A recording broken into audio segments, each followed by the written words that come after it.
Secure the entry point for the broadcast. Get this SCR 300 dialed in for 60 minutes and down.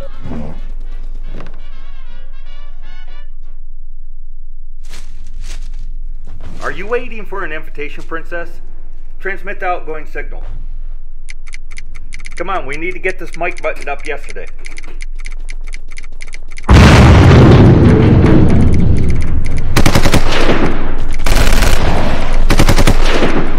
Get that door buttoned up.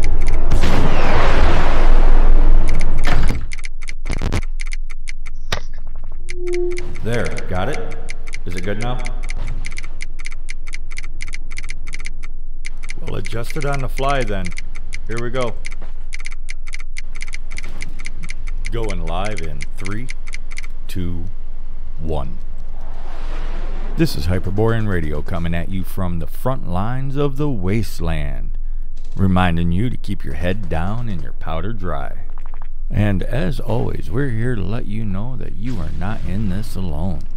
I am CG, and with me is the Lore Keeper, taking time off the front lines for you. Alright, I hope everybody enjoyed that little intro. Yeah, that was done by yours truly. Anyways, let's get all the advertising stuff that YouTube says that we need to do out of the way before we get started. Make sure, if you haven't done it already, subscribe, hit the like, ding the bell, all that good stuff. And then in addition to that, make sure that you check out Hyperborean Radio Uncensored on podcasts. There will be a link to it in the description, as well as a link tree which will take you to much of our other content, which is scattered all over the internet. So, Lore Keeper, what was it that you wanted to discuss today? So today I wanted to discuss that it's not that complicated, because a lot of people, when they get into paganism, it's like they're trying to learn a new religion. You know, it's like when people convert to Judaism or Hinduism or Catholicism or Buddhism, they're looking for like a book that they need to study like for a test, and they're looking for all these things that they're supposed to do. They're trying to find a new structure, and I think our friend the Dread Pirate McThunder said it best. People are Christian on Sunday, pagan the other 6 days of the week. Seems paganism is winning without even trying. And it's true, because the thing is paganism is not that complicated. It is not, okay, I'm going to swap out this god for these other gods, and I have to learn this very specific way of things being set up and all the extra names for this god because that's what people tell me.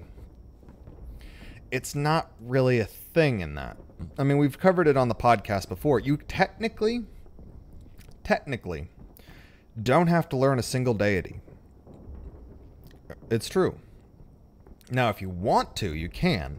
I recommend you look as close to your ancestry as possible, and that you look at the gods that have something to do with you. If you are a fisherman, probably a deity associated with water. If you're a farmer, fertility or agriculture deity. If you're in the army, probably a war god, etc., etc. And this isn't really that complicated, especially when you consider the fact that, like the Catholic Church, for instance, while they corrupted the heck out of it, one of their signature moves when they moved across Europe was to make saints, which were often literally there just to cover up a deity. This is the only reason the Virgin Mary stuck around. Like, anywhere that there's a specific version of the Virgin Mary, more than likely there was a goddess that they covered up. In Poland, Mary is huge because Marzana was huge. You know, it's a whole thing, and it's not that there aren't things you have to do, But the way I would describe paganism isn't you're learning something new, it's you're learning how to not do certain things you used to do. And I'm not talking about eating habits. Unless you were eating, ho-hos, corn dogs, and Mountain Dew as your 3 food groups. Well, it is paganism, heathenism, the way of the wild way. It is an expression of our biospirit. A religion is basically, at best, our biospirit with extra steps. That's at best. At worst, it's training out our natural inclinations and then still having the extra steps. So pretty much it comes down to stop doing the extra steps. You understand inherently what courage is. You understand inherently what nobility is. Stop doing the extra steps. Examine yourself, examine our people in general. Look at history, look at the present. Think about where things could go. How are these things expressed through all of these? And if you say human sacrifice, just hold on long enough, we will get to you and you can be first. Because I get really sick of this. This is actually why the intro is, it's a constant battle. It is a constant fight. We are constantly speaking out, even in real life. And it's scary. It can be absolutely terrifying to let people know, yeah, I'm heathen. I don't ascribe to all the modern SJW stuff. I don't ascribe to the political nonsense that's going on and around. It's not that it's not important to be aware of politics, by the way. It's just everybody across all the political formats are saying, yeah, there is no political solution. So pay attention to it, but there's no point in actually trying to participate in it. Anyways, regardless of your opinions on that, paganism itself is just our biospirit. That's it. That's all that you got to do. Stop doing the extra steps. It's not that difficult. We are not evil or bad by nature. Well, for instance, one of the things I've been studying lately for the Halloween issue of the magazine we want to try and do is the witch cults and witchcraft and witches in general, because that's a very Halloween-y thing.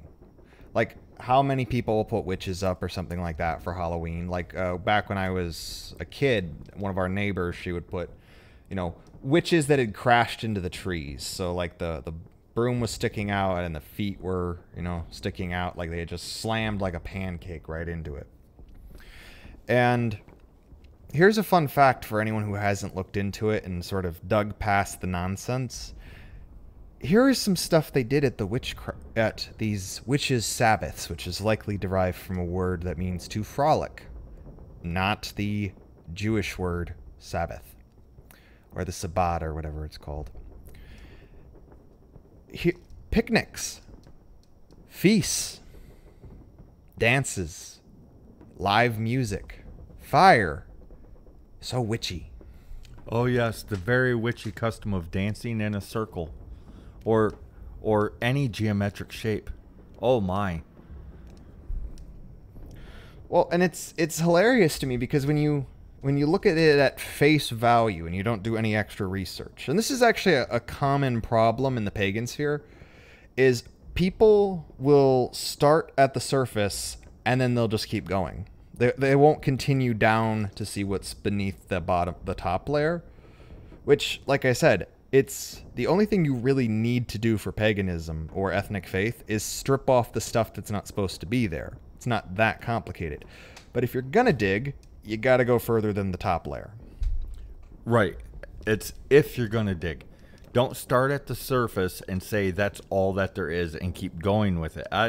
Really, people that don't look at all and they just focus on nature itself, and they try making themselves better and helping make the people around them better, being uplifting, they're actually closer to the mark than somebody that did a really quick Wikipedia search and called it a day and then starts going on just don't do that. If you're gonna look, look. If you're not gonna look, don't.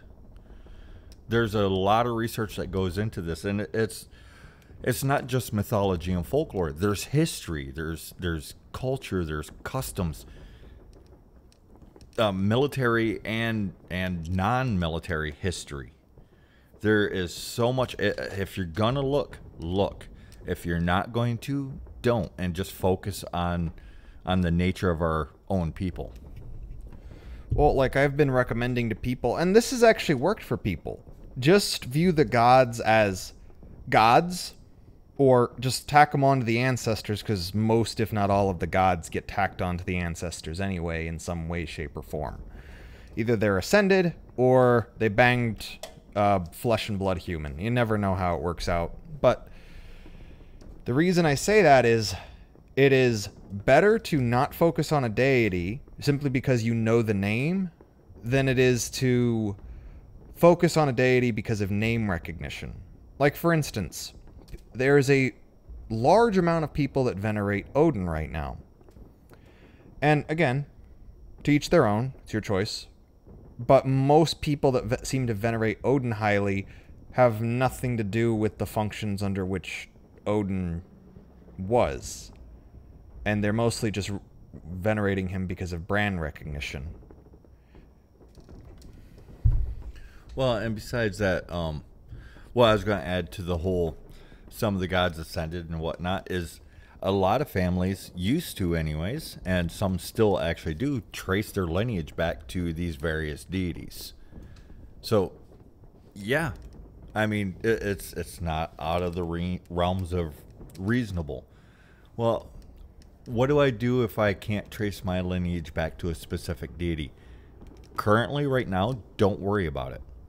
Eventually, your family, the people that come after, will probably associate themselves with one or another.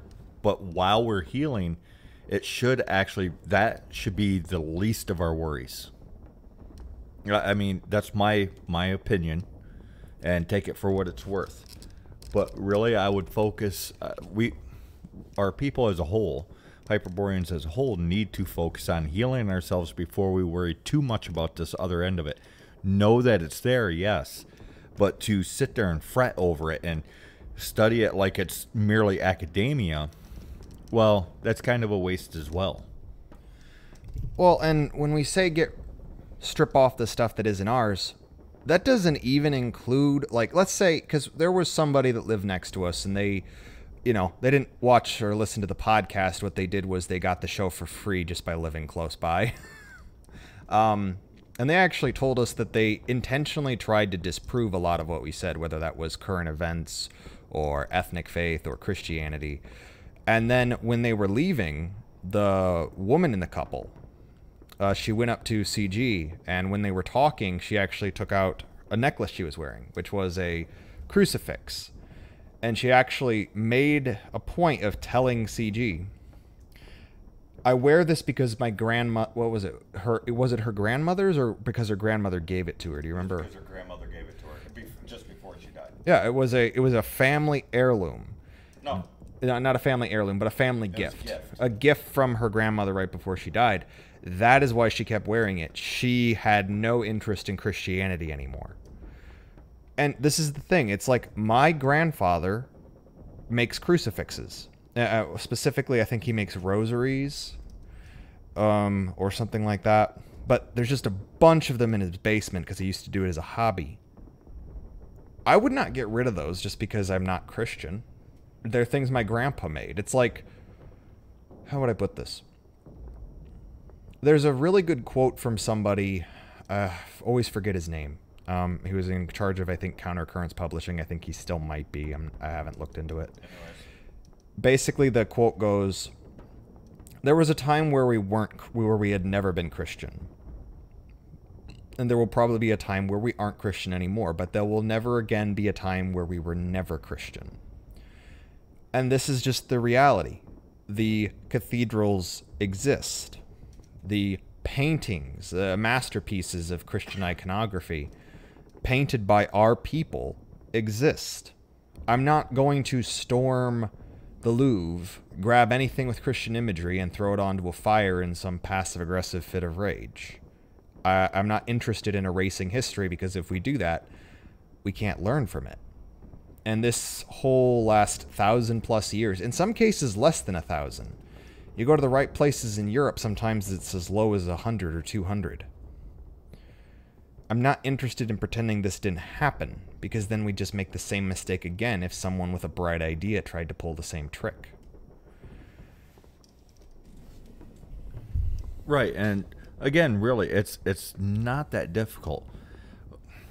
I mean, how many people think that it's stupid for the idea that us Hyperborean males, we have to be taught to not to rape.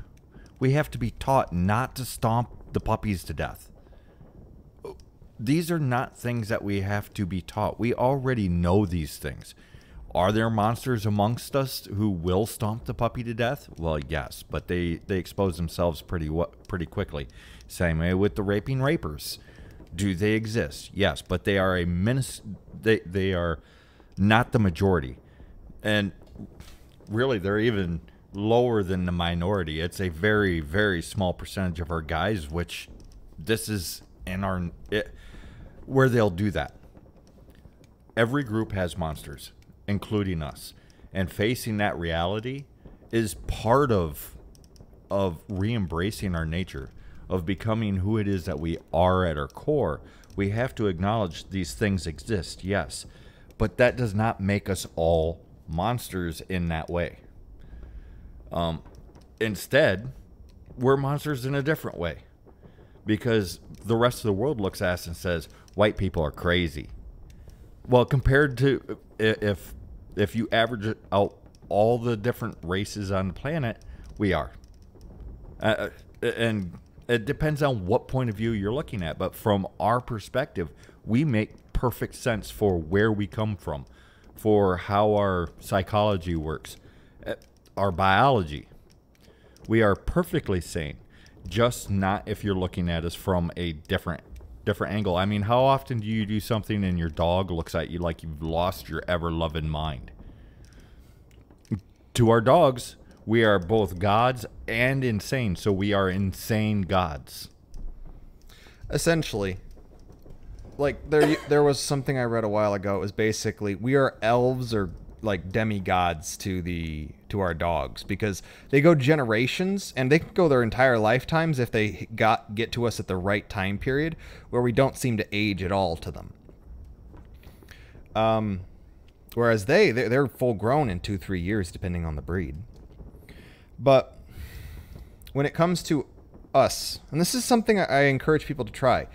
Imagine you were a non-white race, doesn't matter which one, and you had never seen white people before, and your frame of reference was your own specific racial group. And then you met us. Like, what was it that's black people have admitted we look like to you? What was it? Giant pink hairy monsters? From their perspective, that's what we look like. Weirdly enough, they still think we're weirdly attractive, but we're still the pink, giant, hairy monsters to them. Well, and to be fair, that's less the Ameriblacks and more the Africans. But they have a tendency to grow up in a black African majority area. Hey, go figure. Who would have thunk it? Maybe diversity is their strength, or is it not? I'm not sure. It doesn't matter. Anyways, yeah, that's the way that the Africans that I've talked to described us, the ones that didn't grow up in the cities that had white people in them, because apparently there's cities there that don't really. Yeah, it's weird. I don't know, but that's the way that they said that they first saw us, and scared the crap out of them, because we look so different. We everything about us is different, and honestly, I find that to be something that we should glory in. Not necessarily that they're scared of us, but the fact that we're all different, and that's okay. It's good. It's good that all the peoples are different, and we shouldn't try to pretend to be each other. We don't, and we also don't need to become bookworms. Your biospirit is not a religion in the sense of Well, I'm going to convert to Catholicism, so I need to read and study the Bible so I can pass the test. There is no test. It's called life. Really? That do you go insane? Do you absolutely lose your mind, spiral into depression that you cannot get out of and have to take drugs? Do you die? If none of these things happen, you pass the test. Congratulations. Well, and it's really obvious when you look at the culture. Like I was talking to you earlier about how right now there's a giant pagan celebration that the entire world is having. European pagan specifically. It's called the Olympics. This is a continuation of a very, very old Greek pagan custom. One of their biggest celebrations. And the entire world is doing it right now. And the medals on the back of them even have the Greek goddess of victory, Nike. And then I think there's an eternal flame still. I'm not sure if they stopped doing that for the Olympics. But, yeah, giant pagan ceremony. Now, granted, let's not pretend that the Olympics don't have a myriad of issues that have become more apparent each time they've been going on. But that's besides the point. And that's just a large-scale thing that's happening right now. What about all the little things that happen? The Highland Games, all the random bits of strongman style events that are named after heathen gods or heathen heroes. Ancestor veneration, or holidays. Really, all it takes to make Christmas pagan is just do away with the little bit of Christian that's still there. You don't need a complex thing. If you want to spice it up, you can look. Almost every European country has something really specific for Yuletide. You know, you go to the Alps, you have Krampus and Perchta. You go up into England, you have Father Christmas. You go the Dutch, Netherlands, you have Sinterklaas. You have the Yule Goat and the Tomte up in Scandinavia. Uncle Shit, a.k.a. the Cogatillo over in Spain. The Basque have this one giant deity they had that became like a coal miner that gives gifts. I haven't looked into it enough to know, but it's all over the place. Well, and besides just celebrations, traditional crafts have been coming back. There are people learning to quilt and knit and crochet. I'm sure that there's ladies out there learning how to do lace again. Guys are picking up blacksmithing, woodworking of a wide variety of sorts, making bows, because that's a craft in unto itself. So there's also all these traditional crafts as well, which can actually be brought into the modern day, because there's blacksmithing.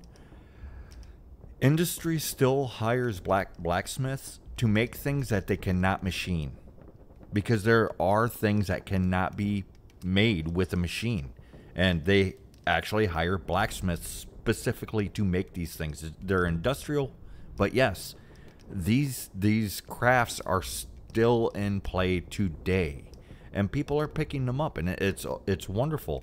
Butter making, that's becoming more widespread. Pretty much the full spectrum is starting to come back into the public consciousness, and that's amazing. It is part of who we are. When people say that, well, we have nothing left, all we have left is the TV and the cell phones. No, they just haven't looked up from anything besides their cell phone in years, if ever. Well, one big example of just something actually relatively new in the grand scheme of things. Quilting, you brought up quilting. That is a European thing. Quilts do exist over in Europe. They most definitely do. They're huge in America. Absolutely huge. And it's because while we were moving west, you had to be able to make a thick blanket fairly cheaply on a regular basis. It used to be that a woman could not get married unless she had a certain number of quilts saved up, because they're so labor intensive that it allows her some cushion when she first gets married, that she doesn't have to worry about making another quilt. And the reason I bring that up is because that's a big thing in American culture. Like there's even quilt squares. If you have a family quilt square, because my family doesn't, or at least if we did, we lost it. A quilt square, a family quilt design square, is heraldry. It is unique to your family. And if that's sewn into a quilt, that is a giant family flag. You have the hex signs over in the Pennsylvania Dutch, which are similar to the barn squares, the barn quilts, but they're not the same. Like you go out to Iowa, you might find some hex signs here and there, but what you're going to see on a lot of the barns are those quilt squares. They're going to usually be up on the barn above the door, and that's a unique design if they're doing it right. Well, and this is another thing too, and it fits right in with, it's not that complicated. I've mentioned this recently, and I'm not sure where, because probably a little bit of everywhere, but I'm going to mention it again. If you've already heard it, it's still true. It seems a lot of people have this requirement for ritual, and it's been driven into us. It's not. If all of your life is spiritual, everything is then ritual. However, if you require a specific ritual, I'll give you one that is easy and you do it instinctively for the most part. You can make an altar. It can be a mantelpiece, a table, a shelf, whatever. Something flat, and put pictures of your family on it. Then walk up to that altar that you've created to your family every day and pick one of the people that's in the picture and recite a story about that person, whether it's your grandfather, your great-grandfather, your mother, your father, your brother, your cousin. It doesn't matter. And it ingrain ingrain this idea in your head and the memory of the people themselves. The best stories are ones that are memorable. Ones that... a lot of the pagan stories are heartbreaking. They're absolutely heartbreaking and painful and dark. But there's also the ones that's just funny. The mundane ones, I don't think that there really is mundane stories that we share, really. Most of them are either absolutely heartbreaking or funny. And those are the ones that you want to tell the stories of so that you can remember it and pass these on to your children and your grandchildren. It's very important. And people are messaging for some reason. But anyways, that doesn't matter. This is a ritual that we do instinctively. Like if somebody comes over to your house and you have some black and white photos up of your great-grandparents, because I believe most people's grandparents now would be color photos. But let's say some black and white photos. Oh, who's that? Oh, that's my great uncle Widget.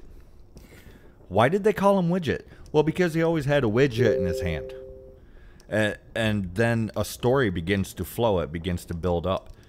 It's natural to us to tell stories.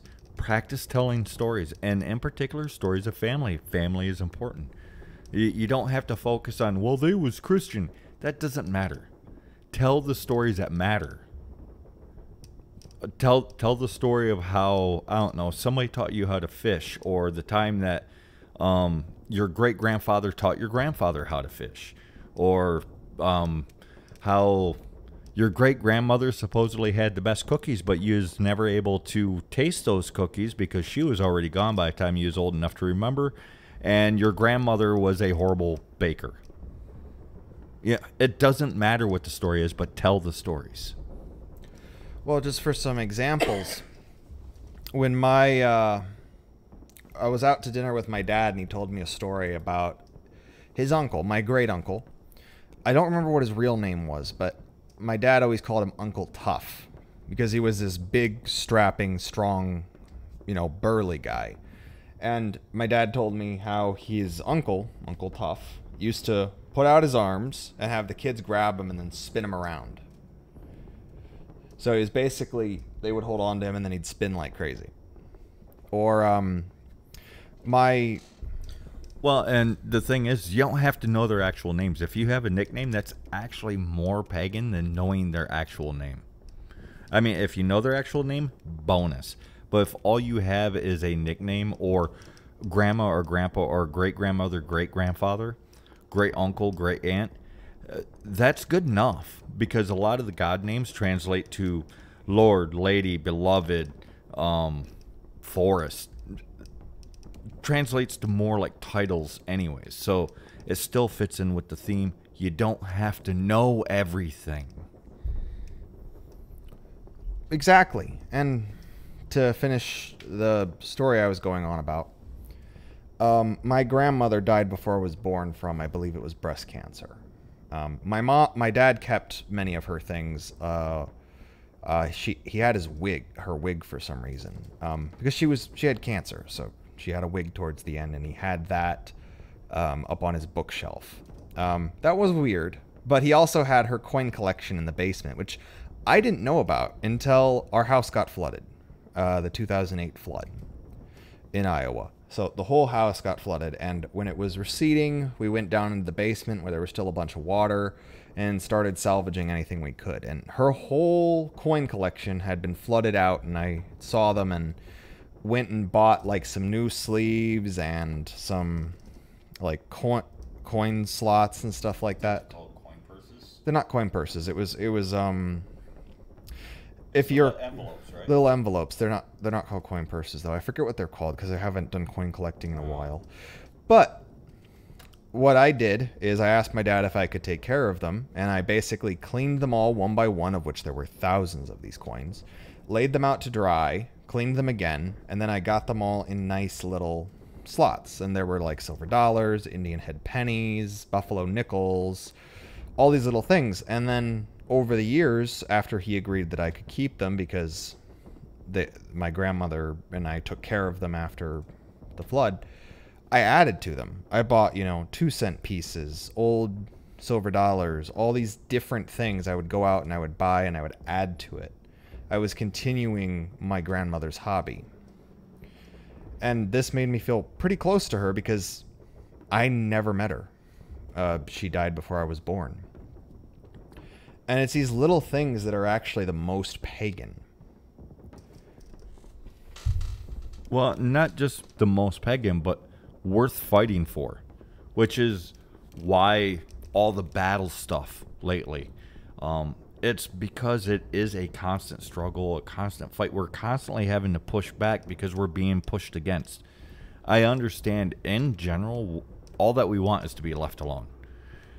That comfort is not being afforded to us, so we must fight back in the ways that we can. We can fight back by informing each other, encouraging each other to pursue what is natural to us.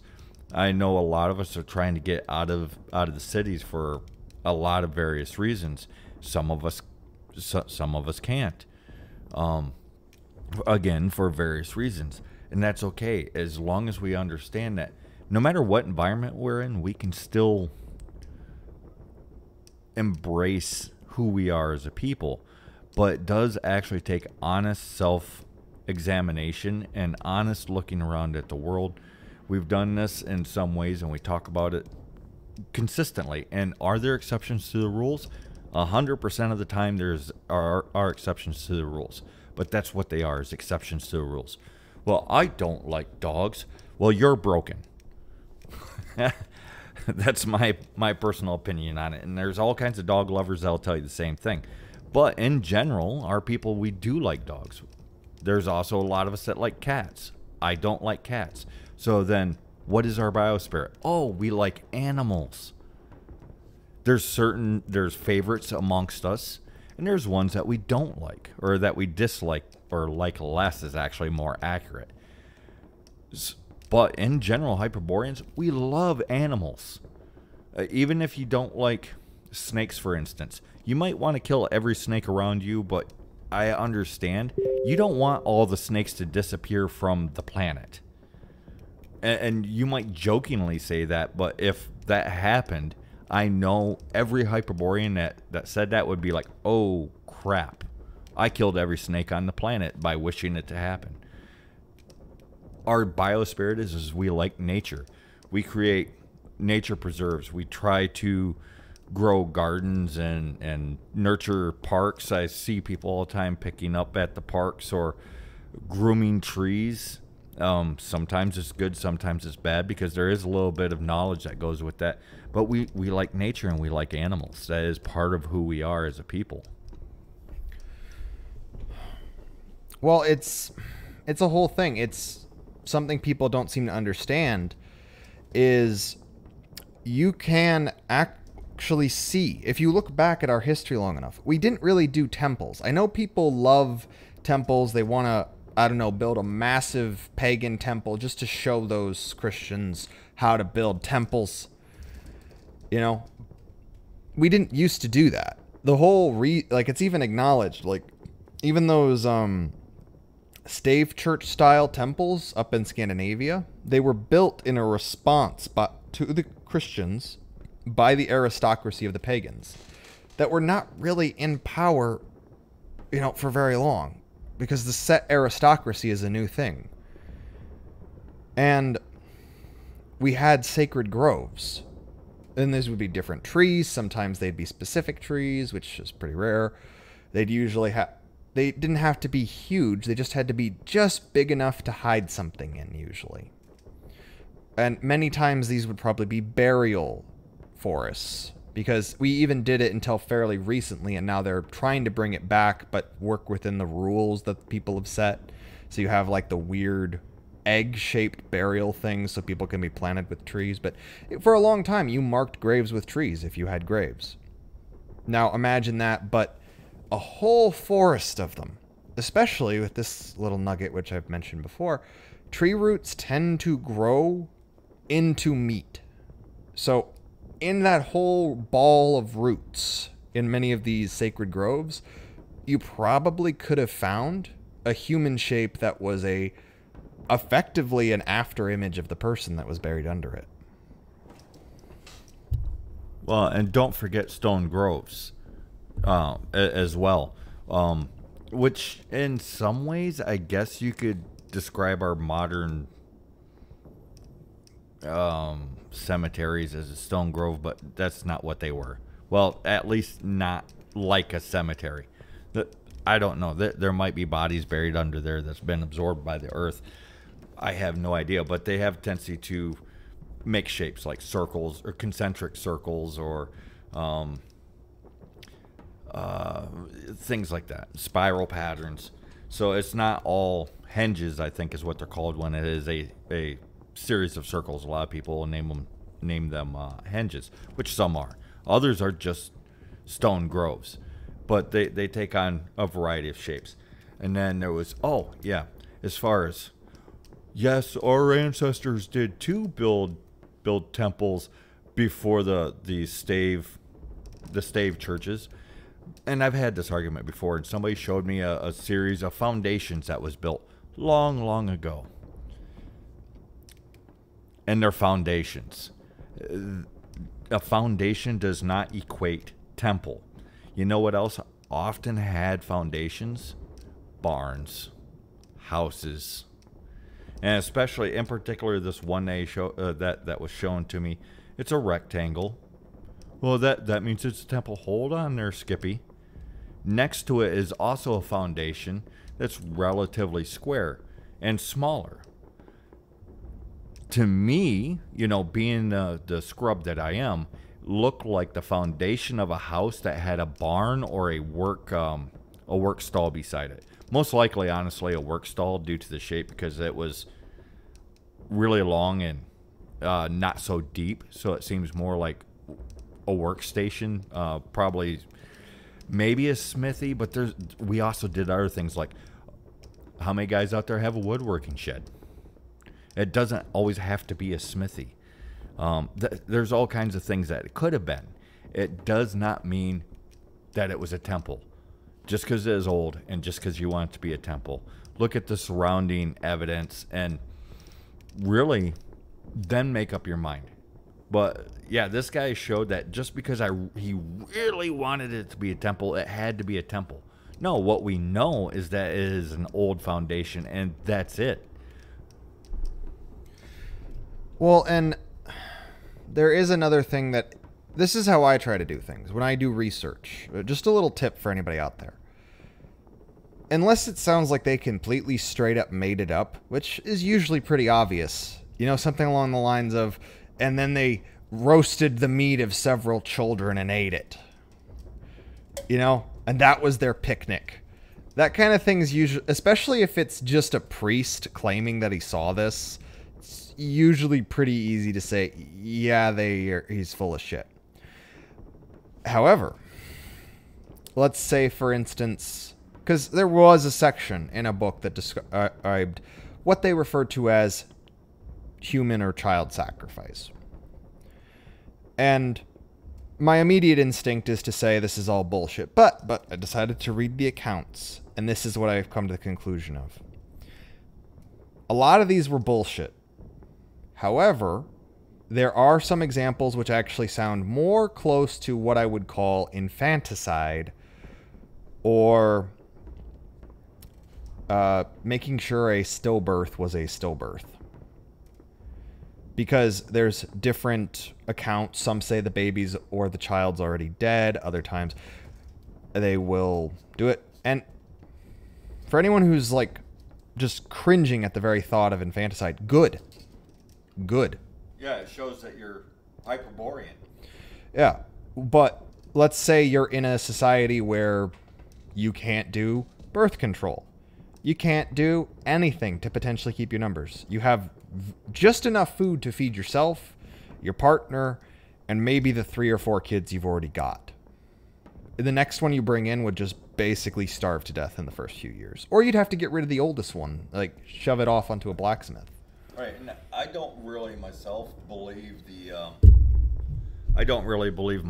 the whole infanticide thing, because quite often there's all these.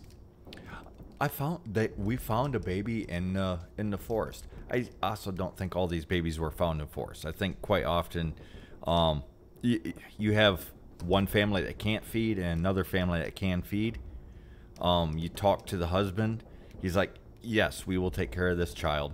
Or talk to the mother. You talk to one of the adults.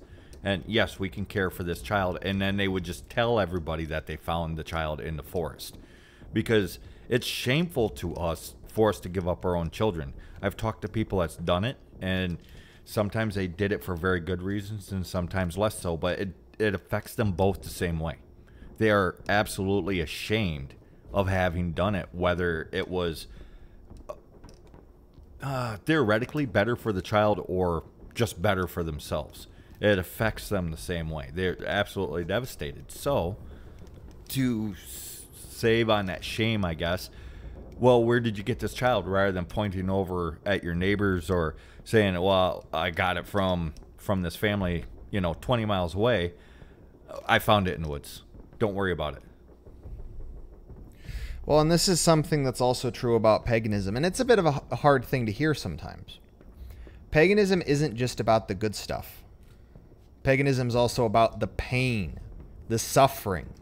We have frickin' gods that are basically, their current form are after images of immense trauma. For example, the Grim Reaper. Now, there's historical antecedents to the Grim Reaper. There's the Bone Man, I forgot the name of it, but there's a specific kind of psychopomp that's kind of similar in Celtic mythology. But when the Grim Reaper really came into his heyday,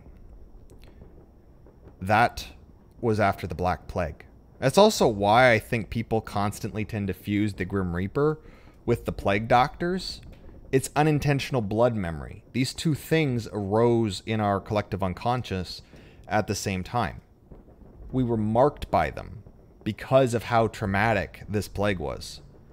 So many people died, and people had to, let's say, and I think there was a guy named Shadiversity on YouTube. He talked about the Black Plague and stuff like that. And he brought up, let's say that your daughter gets the Black Plague. And you know that anyone near her is more than likely going to die. So you have to basically isolate literally everyone in the family. You can't help her. And if you do, it's because you're willing to die too. Sometimes you had to pack up and leave and abandon your entire family just to keep them safe, knowing that you left your child to die. These are realities people have had to face before. And that's part of the thing with paganism, is it's about being the best version of yourself, but we don't let ourselves forget these terrible things that happened.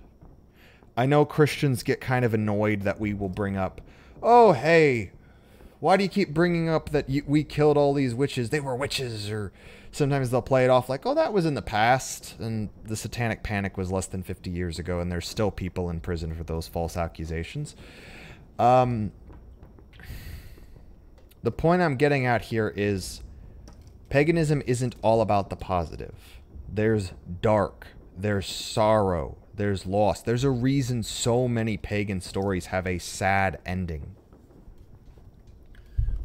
But it's also not just about that either. It's also about the content moments. It is about the happy moments, which is why I've been putting out these shorts. They're like a minute long. Usually put them out on Wednesdays.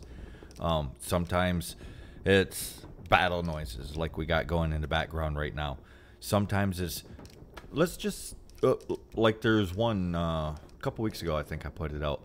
It's just a minute of outdoor noise. That's it. Just sit down and take a break. Find contentment for a minute. Sometimes, I don't think I've done it. Well, I've done some that make me absolutely laugh, but and I kind of sprinkle them around the internet as well. But there's also the joy. There's also the funny. All of this is who we are. But really, like the Lord Keeper was saying, we have to remember the sorrow part as well. Because if we can remember that we've already made it through that sorrow once, through that pain once, we can do it again. We're strong enough to do it again so that we can then reach that joyful, blissful moment, that gut-wrenching laughter. Just that contented moment to sit and be content and just be in the moment. Really, ask most guys, there's nothing better than just being able to sit down and just be in the moment. What are you thinking? Nothing. Come on, really, tell me what you're thinking. Nothing. Well, if you aren't going to tell me, well, I wasn't thinking anything, but now I'm thinking about how I want to choke you for asking me what I was thinking. It's a guy thing. We can actually sit down and just stop. And it's a wonderful thing. It's something that we need to be able to do again. It's great, and it makes it, we remember the pain and the sorrow and the grief so that we can grow in strength, so that we know that next time something happens, we can make it through to reach the other side of it, so that we don't just crumple up and fall away. Well, I've heard people talk about, I don't know, lessons in the Bible. Because this is, and I'm not going to pick on the Christians because that's low-hanging fruit. But I've heard people say there's so many, I use the Bible as life lessons or something.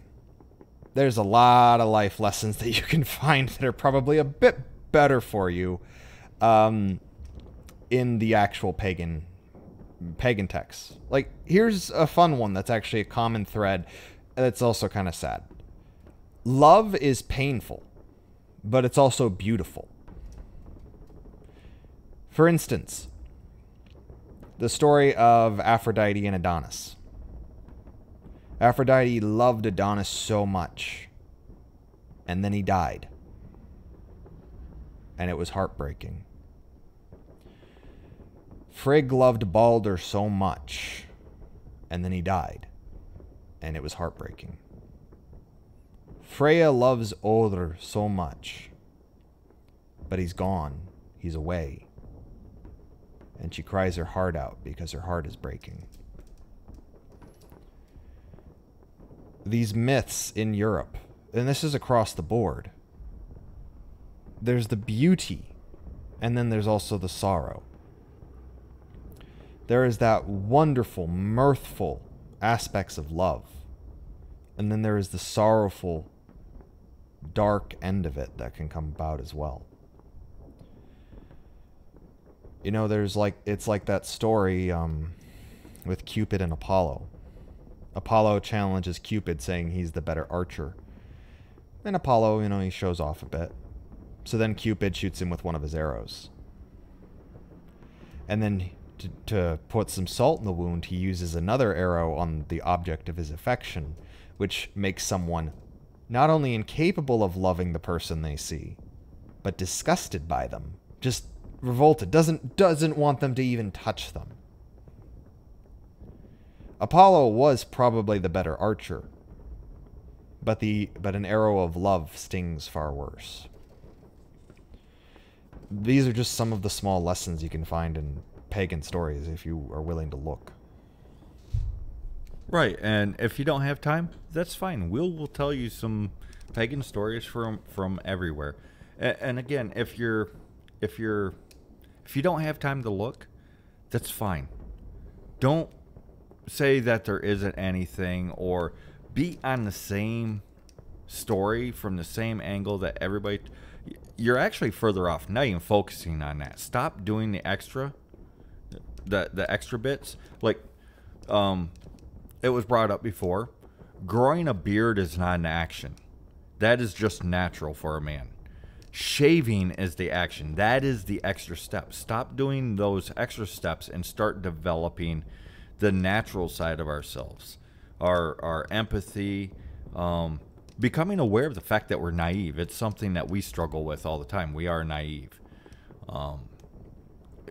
Embrace our nature. Build this up. Start remembering your family's stories. Where did your family come from? What did they do? Where did they go? So on and so forth. These are all very important and very valid things. I don't know why they're so downplayed. It is not. The hardest part, it seems, for most people is to not do the extra steps. It's like they don't want to do the fundamental part and understand the fundamental part, would rather actually do the extra steps, which is weird. Stop working so hard. Stop working so hard, damn it. Relax and focus on who we are as a people, and you will get so much further, so much faster.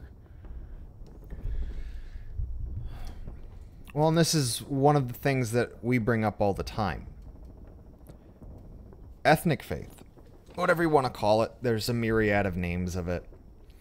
One of which is actually witchcraft. It sounds ridiculous, but if you actually dig into like the witch trials and stuff, a lot of the quote-unquote witches were literally just pagans. Like they weren't even like pagans that did anything special. They just basically went to a party every few weeks and on holidays.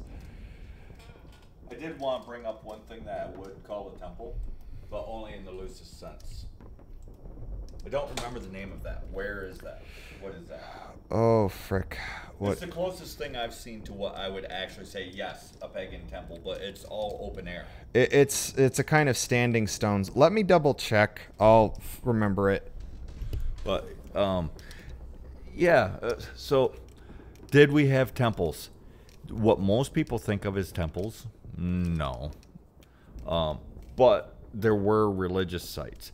And this one that the Lord Keeper's looking up for me, I have it as a screensaver. I remember. Or a wallpaper, rather. And there are indoor segments to it, but it's the closest thing that I would actually describe as a pagan temple. Externstein in the Teutoburg Forest. Took me a second to remember it, because I remember that it's tied into Eostre, or Astara, Eostre, all those Easter gods.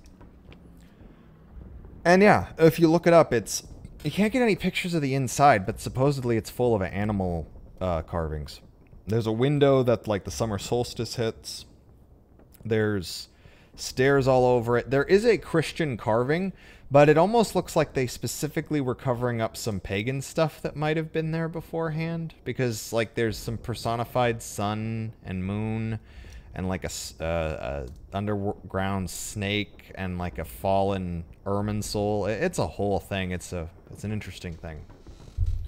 But yeah, in your pursuit of of being pagan, if you're actually looking at the screen right now, I recommend that you be like that bear that I got up on the screen.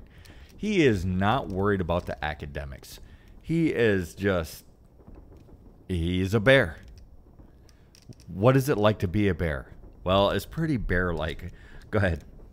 I was just going to say, it's like we've said before. If you asked a bear what his religion or spirituality was, he'd just look at you weird. And if he could speak, just say bear.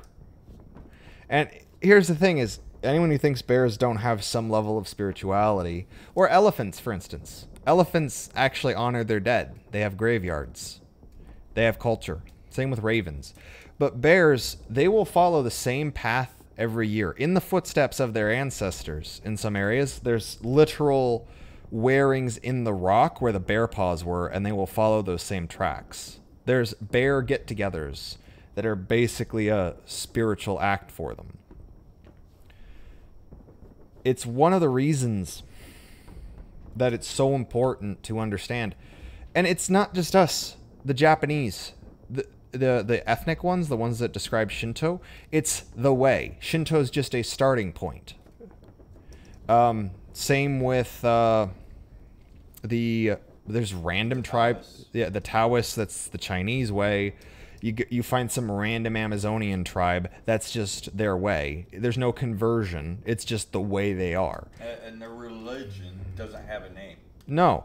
The religion, the spirituality, it doesn't have a name. Because for all intents and purposes, it is technically not a religion. Because you can't convert to it. Like the church used to call unbaptized children little heathens, little pagans. And it was said that if you died and you were unbaptized, you went to the heathen gods. They basically were saying, if you don't get baptized, you're heathen. That was the punishment. That was the whole deal. There was no you're going to hell. That shit came later. No, they had... It was, if you don't do this, you will belong to the pagan gods. And it's clear at some point they switched up their tactics and they said, oh, that you're going to go to hell. Because there's that famous line by King Redbad, which is, I would rather dine in hell with my noble ancestors than go to heaven with the likes of you. And it just fascinates me because I know everybody wants a replacement deity. If you're spiritual, if you're someone who already had a deity, like you're coming off of Catholicism, you're coming off of Christianity, maybe Mormonism, you were raised Buddhist, something like that. And actually, a friend of mine, and I won't name him, but he's interacted with us a lot, and he and I disagree on some stuff, but by and large, he tends to agree with about, I'd say, 70%-ish of what we say. I want to share this, and I'll paraphrase it just a little bit.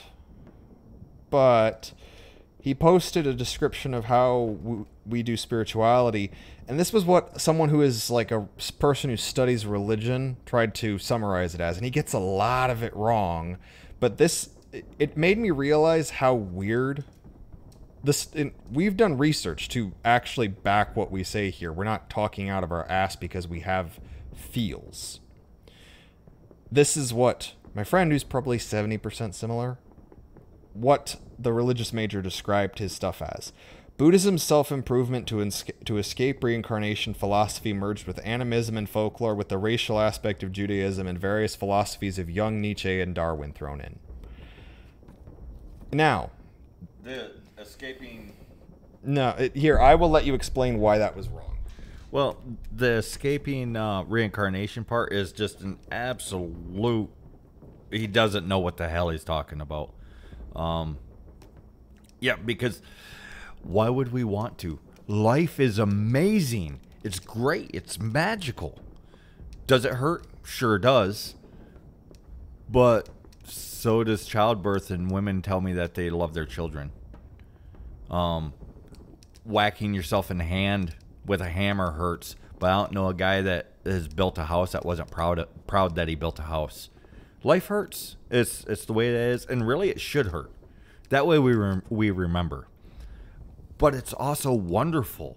It is great. It's magical. Why would we want to escape The no, that's for the lesser beings on the planet. They want to escape reincarnation if they even have such a thing. It seems most people's do, but if there's some that don't. So, escaping, wanting the desire to escape reincarnation is for lesser beings. The real humans. We're going to enjoy this ride as much as we can, take in as much as experience as we can, and then go wait in line for our next ride. Think of it like it's a theme park. Yes, it's frustrating. Yes, there's painful moments. There's boring moments, but there's also all those great moments when you're just laughing like the madman that you are.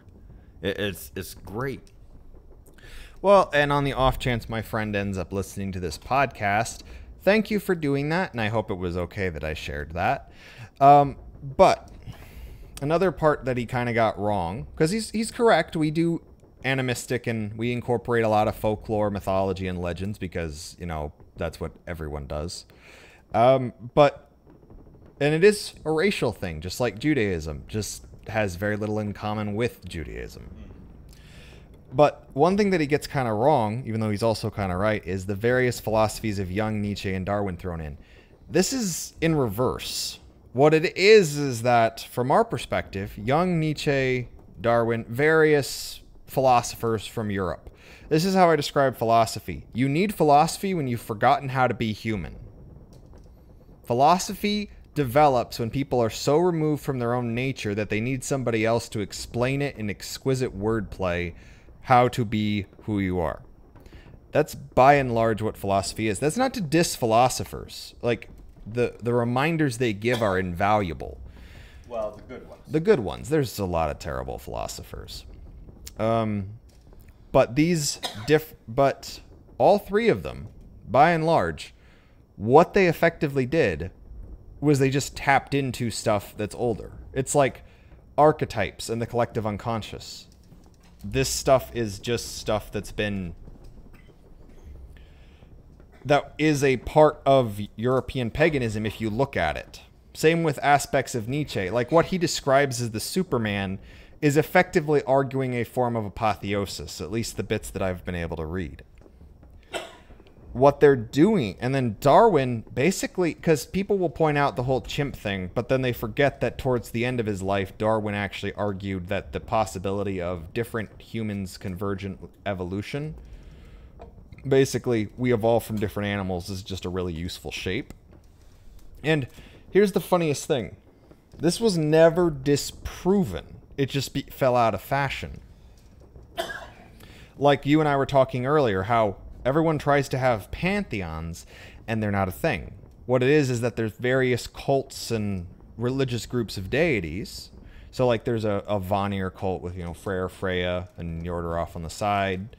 You might have your Eleusinian mysteries with Persephone and Demeter and etc. And etc., etc. And there's all these different things. And many people probably weren't that involved in these things. And what creates a pantheon, essentially, is just all these cults come together, and then a literary or an epic or a saga tradition starts up. So that's how you get the Greek pantheon. It's actually many, many different god groups. And it's something that I bring up because people try to... There's no lump sum. If one deity from X pantheon shows up here, that doesn't mean several thousand of the other deities are also right there. And it's not to make it more complicated. Like we said, it's not that complicated. This actually makes it less complicated. It sounds like it makes it more complicated. It actually makes it less complicated. Well, here's one way to do it, because we need to start wrapping this up. Otherwise, this will be like 4 hours long, and we still got things to do. But if you don't know which deity to pray to for, and you feel the overwhelming need to pray and talk to one of the deities, just start praying, and whichever deity has to do with this, please listen, and I thank you for your time. Whatever whatever it is that you need to do, and maybe they'll listen and maybe they won't.